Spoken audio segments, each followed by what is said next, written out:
Four college students, eager for a thrilling weekend adventure, packed up their car and headed deep into the wilderness for a remote camping trip. Excitement buzzed in the air as they cruised down the road. But from the very start, something about this trip felt off. Not long into their drive, they stopped at a rundown gas station in the middle of nowhere. Jack and Sean took care of refueling the car, while Roy and Nissi decided to use the restroom. As soon as they stepped into the women's restroom, they froze in shock. A disheveled, glassy-eyed drunk man was sitting inside, staring blankly at the wall. His presence was unsettling. Why was this guy in the women's restroom? What the hell was he doing here? Roy, swallowing her fear, decided to step forward and check on him.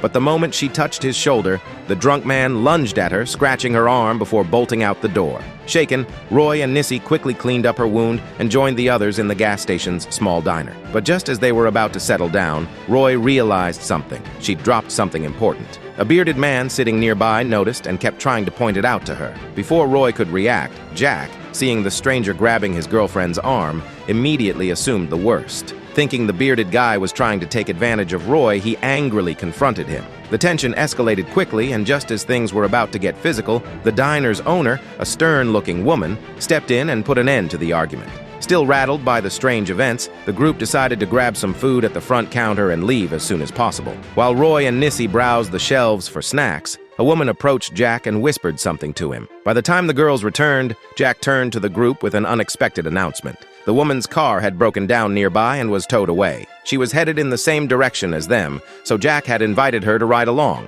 Before he could say anything more, Nissi immediately pulled the group aside. "This is a bad idea," she said, in a hushed but urgent voice.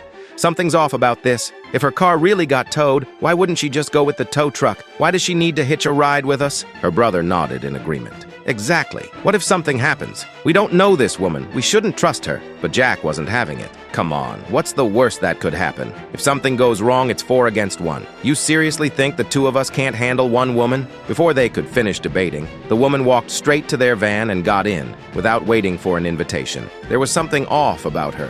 Her nervous glances, her twitchy movements. She was hiding something. Roy and Nissi exchanged worried looks. They were fuming, but in the end, it wasn't their car, and Jack had already made up his mind.